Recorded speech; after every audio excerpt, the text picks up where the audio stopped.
From our studio in Georgetown, this is the TV Delmarva Channel 14 News at 4. Good day, Delmarva. Reporter Rob Petrie here for TV Delmarva Channel 14 News. Straight ahead, a Delaware bill to require student athletes to compete in sports associated with their biological sex appears to have been defeated in committee. We hear from both sides on the issue straight ahead. And Delaware flags have been lowered to half-staff to honor the memory of the first female Secretary of State, Madeline Albright. These stories and more coming up, but weather first with Hunter Alton.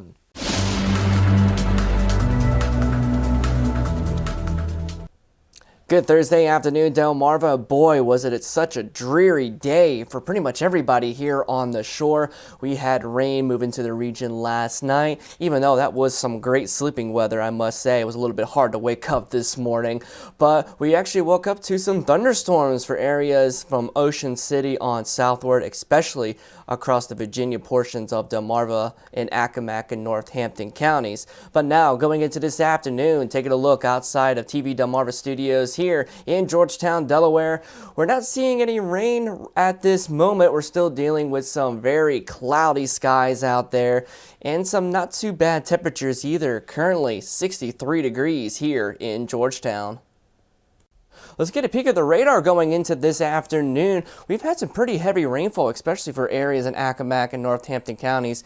We actually had a nice little round of precipitation move through areas here in Georgetown from about 11 a.m. to 12 p.m. But we are getting a little bit of a break into precipitation for the most part here on the shore. Still raining for areas in Accomack and Northampton counties, but we'll have to watch out for a redevelopment area of precipitation that's going to be lifting up back into the region and giving us some more chances of some heavy rainfall, and as well as maybe even a couple of isolated thunderstorms as well. And we got one measly weather hazard going into the afternoon hours tonight. For the very southern tip of Delmarva and Northampton counties, you are under a flood watch for the next 2 hours and will expire at 6 p.m. For the remaining chance of might be seeing some flooding conditions with all the heavy rain that you've seen down there on the southern tip of Delmarva today. Take a look at temperatures though. We have quite a gradient. Basically taking Delmarva and cutting it right in half, because if you're further south of that boundary, it's nice and warm. It's 67 currently in Salisbury, 66 for Pocomoke City, 67 for Exmoor, a little bit cooler in Atlantic Coast and Ocean City at 56 degrees. But if you're north of that boundary, it's dropping about 10 degrees. Currently 50 in Dover, 52 for Centreville, and we're already in the 40s up north in Wilmington and Newark at 48 and 47 degrees. And you can really see where that boundary is with the dew points.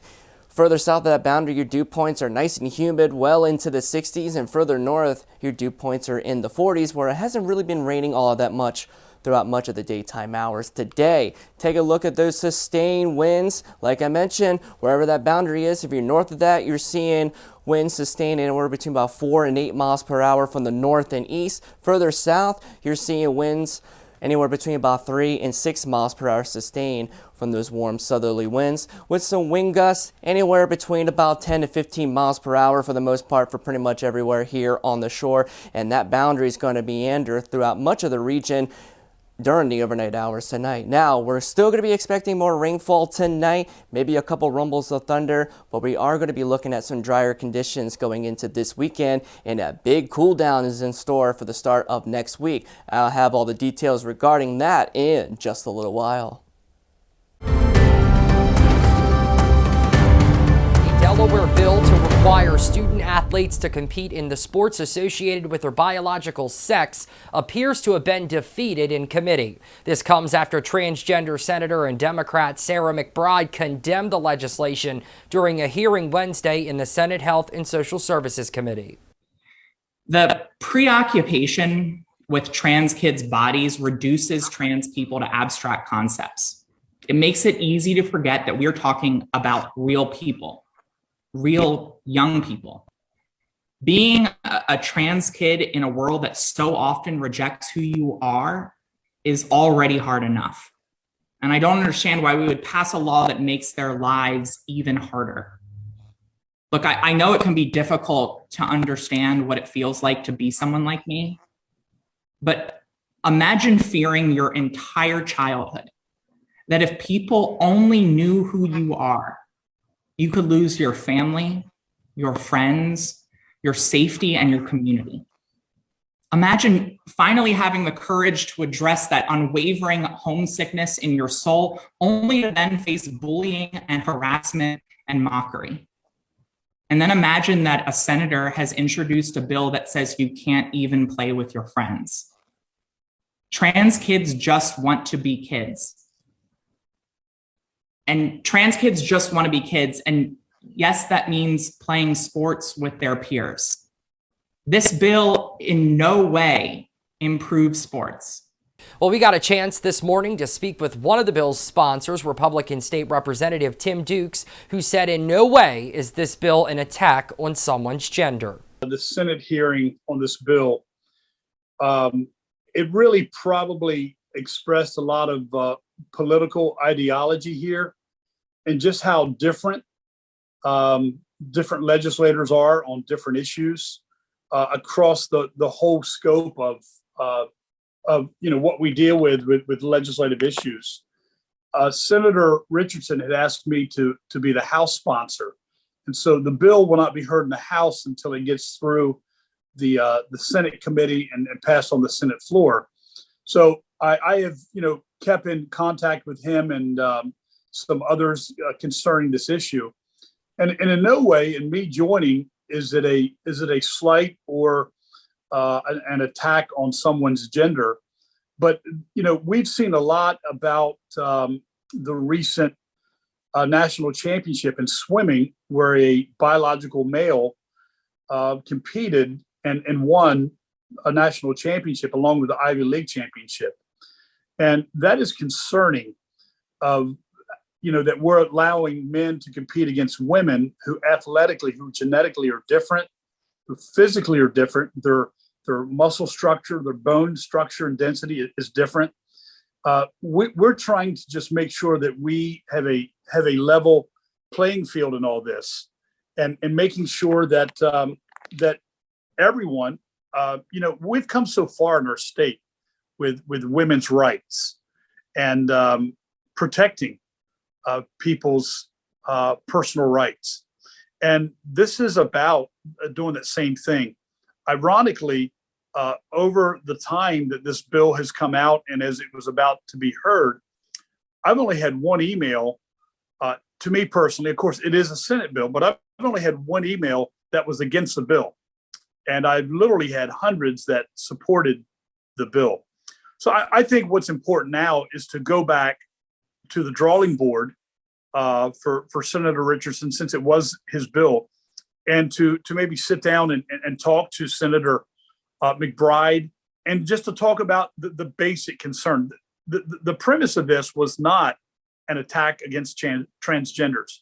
The premise of this bill was to create an equal and make sure that we have an equal playing field with male athletes versus female athletes.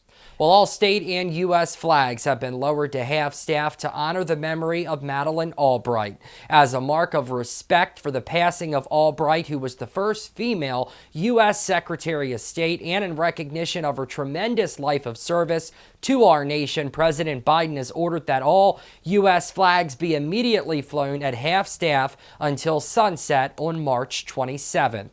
In concurrence with the president's orders, Governor Carney has ordered both the U.S. and Delaware state flags at state buildings and facilities across the state be flown at half-staff. Later on in our program, we will reflect on the life and legacy of the trailblazer that was Madeline Albright.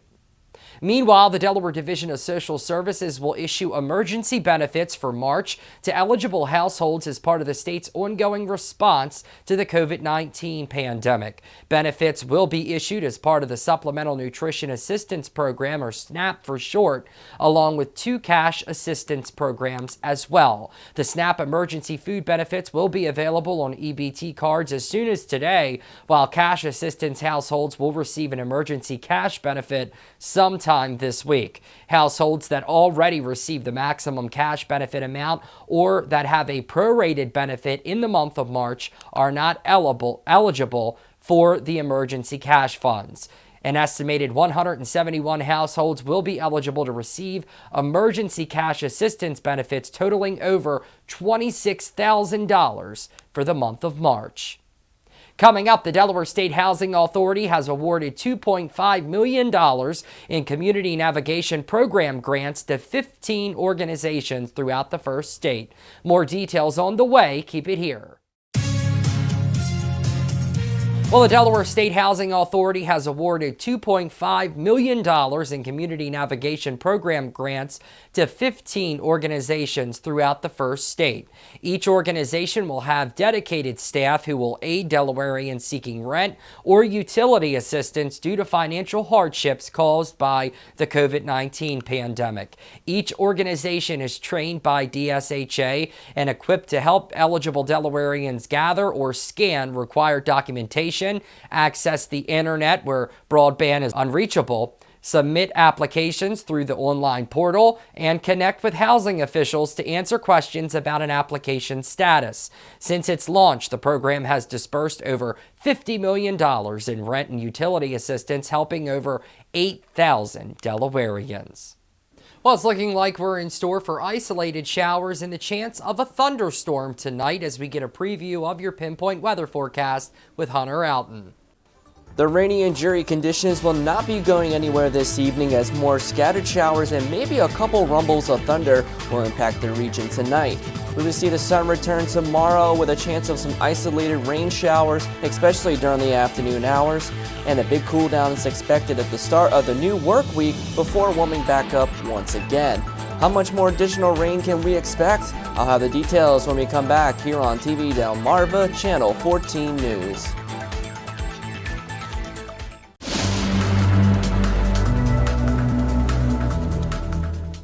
Well, going into the evening hours, we're still going to be dealing with those dreary conditions, unfortunately, all the way into tomorrow morning. But during the overnight hours, we're going to be looking at some scattered showers with maybe a couple rumbles of thunder here and there still mixing in.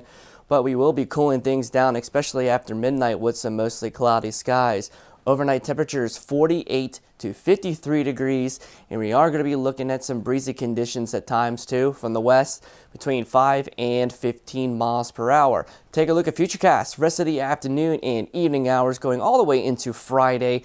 This is about an hour from now, 5 o'clock. We're still dealing with areas of precipitation, especially in the southern tip of Delmarva. We have to watch out for some areas of some redevelopment showers over in eastern Virginia, because once we get into 8 o'clock, the model has been picking up once again more redevelopment of some scattered showers and maybe a few embedded thunderstorms as well, with temperatures depending on where you are and where that stationary boundary sets up going into the evening hours. North of that, you're going to be looking at temperatures closer to 50 degrees. South of that, you're going to see much milder conditions well into the 60s. And even still in the midnight time period, we're still going to be dealing with some isolated showers here and there. Temperatures anywhere between about 50 degrees to even 62 degrees across areas of the shore. But the good news is, going to 5 o'clock in the morning, all the precipitation should be moving well off of our coast. We're still going to be dealing with some fairly cloudy conditions and much cooler temperatures too, in the upper 40s to low 50s. Now, going into the mid-morning hours on Friday,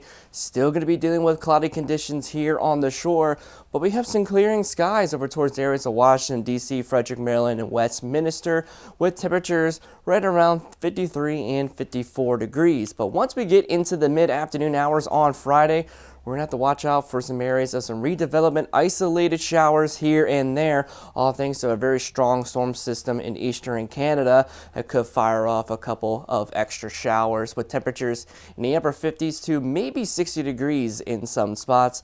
And then going into the evening hours, might be some leftover showers here and there, but much cooler temperatures too as we head into the overnight hours Friday in the upper 40s.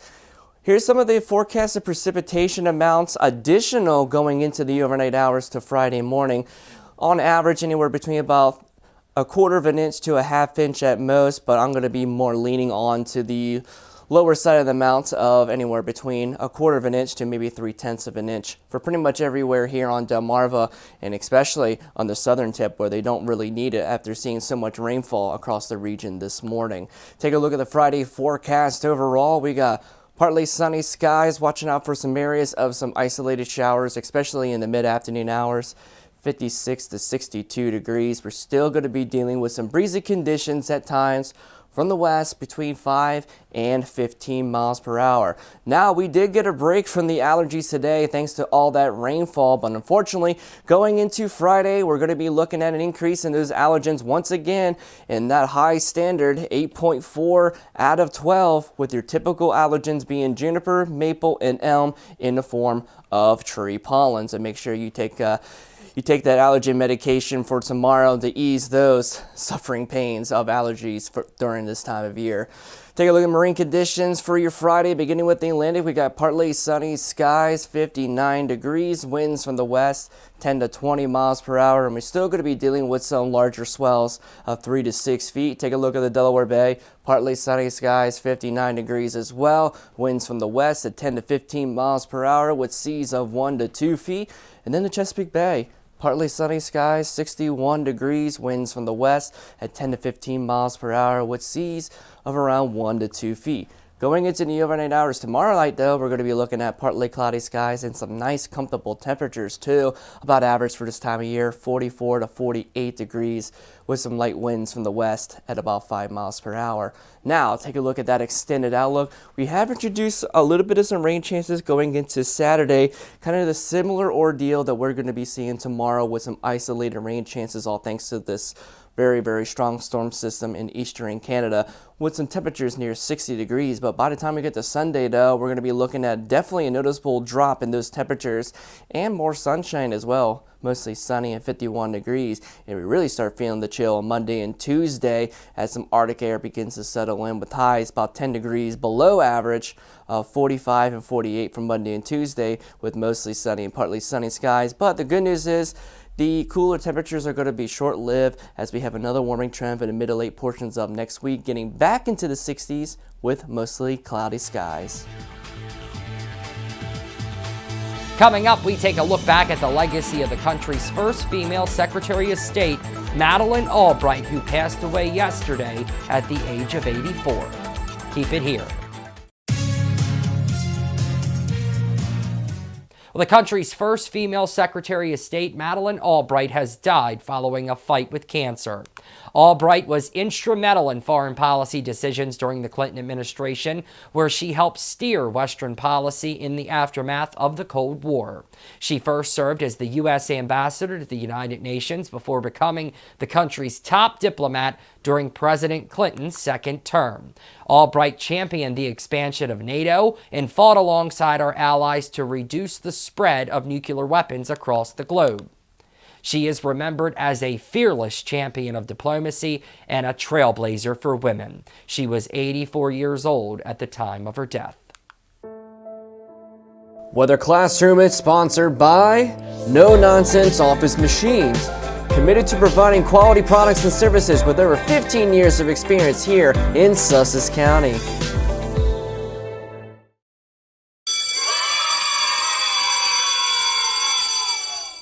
All right, ladies and gentlemen, today's weather lesson, we will be talking about the differences between flood advisories, watches, and warnings. We have 4 different categories for this, so let's begin with flood advisories, which means be aware. A flood advisory is issued when a specific weather event that is forecast to occur may become a nuisance. A flood advisory is issued when flooding is not expected to be bad enough to issue a warning. However, it may cause a significant inconvenience. And if caution is not exercised, it could lead to situations that may threaten life and/or property. Now we have flood watches, which means be prepared. A flood watch is issued when conditions are favorable for a specific hazardous weather event to occur. A flood watch is issued when conditions are favorable for flooding, but it does not mean flooding will occur. But it's a good possibility that the forecast suggests that flooding may be an issue. Then we got flood warnings, which means take action. A flood warning is issued when the hazardous weather event is imminent or already happening. A flood warning is issued when flooding is imminent or is occurring at this time. And then finally we have flash flood warnings, which also means take action. A flash flood warning is issued when a flash flood is imminent or occurring, and if you are in a flood-prone area, move immediately to high ground. A flash flood is a sudden violent flood that can take from minutes to hours to develop, and it's even possible to experience a flash flood in areas not receiving rainfall at all, but just happen to be downstream from a river or a creek. Well, that about does it for us today, Delmarva. Be sure to follow us on Facebook at TV Delmarva and on our website, tvdelmarva.com, for real-time news and weather updates. And while you're there, be sure to sign our petition calling on the major cable providers to carry TV Delmarva on their platforms so we can provide this kind of hard-hitting local programming to all of Delmarva. Until next time, I'm Rob Petrie reporting for TV Delmarva, Channel 14 News.